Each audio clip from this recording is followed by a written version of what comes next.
Good morning, fourth graders. Today in math, I want to talk about equivalent fractions. If you take a look at the word equivalent and ask yourself, what other words does that sound like? I bet you're thinking, I hear the word equal in equivalent, and you're exactly right. Equivalent fractions are two fractions that represent the same amount, even though the fractions might not have the same numbers in them. Let me give you an example. Let's say this weekend I baked an apple pie and I cut that pie in half. This is the half that I have left. We would say that I have 1/2 of an apple pie. Well, what if instead of cutting that pie in half, if I had cut it into 4 pieces? If I had cut my pie into 4 pieces, instead of just 2, and I still ate half of the pie, how much of that pie would I have left? Well, I have 2 parts out of 4 total parts, so I would have 2/4 of my apple pie. So the fraction 1/2 and 2/4 are equivalent fractions because they represent the same exact amount of pie. It was just cut into different amounts of pieces. And you could keep going and going. There are an infinite number of equivalent fractions to 1/2. So for example, if instead of 4 equal pieces, I had cut my pie into 8 equal pieces. Well, if I had cut my pie into 8 equal pieces and I ate half of it, then I'm left with 4 pieces out of a total of 8. So 4/8 is also an equivalent fraction to 1/2. When you're trying to find equivalent fractions, a great strategy is to look at the fraction that you're starting with and just multiply the top and the bottom by the same number. So for example, if I had multiplied 1/2 and I multiplied the top number by 2 and I multiplied the bottom number by 2, well, 1 times 2 is 2 and the bottom 2 times 2 is 4. That is one way that you could have found an equivalent fraction. I could have instead multiplied the top and the bottom by 3.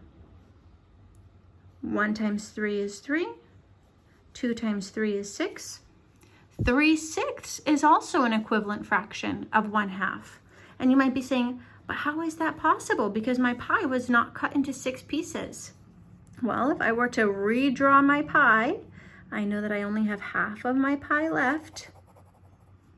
And instead of cutting it into 8 equal pieces, if I had cut it into 6 equal pieces, well, I have 3 of those pieces shaded in out of 6 pieces in all. So 3/6 is the same as 4/8 and 2/4 and 1/2 because all of those represent half of something.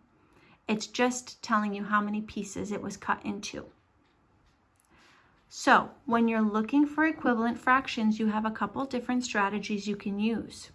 You can draw your original fraction and try breaking it down into smaller equal pieces, or you can use the strategy that I used below by multiplying your numerator and your denominator by the same number to make an equivalent fraction as well.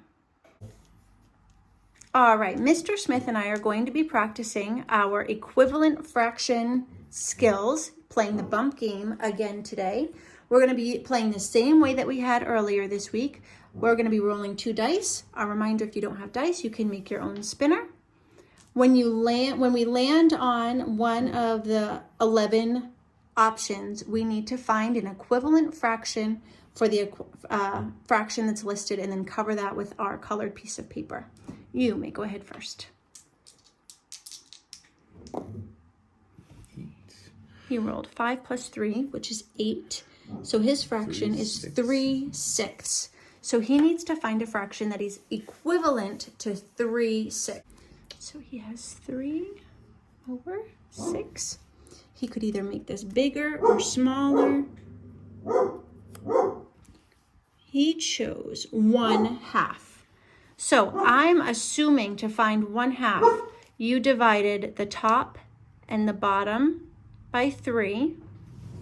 3 divided by 3 is 1. 6 divided by 3 is 2.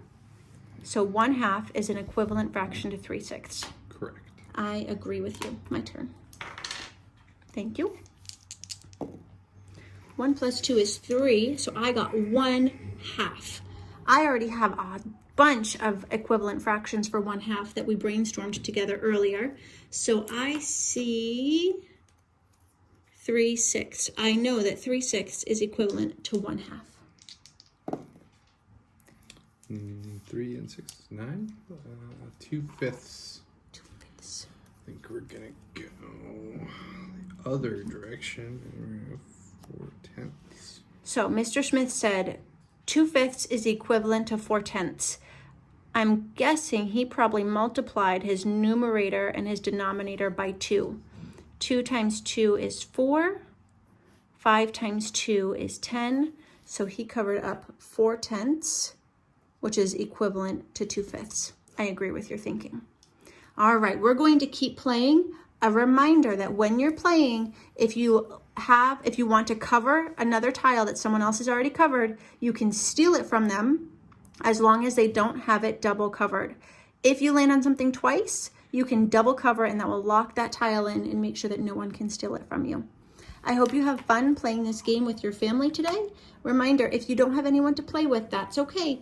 Just go ahead down and find the equivalent fractions for each of the fraction that is listed on the left-hand side of your page. Have a great day.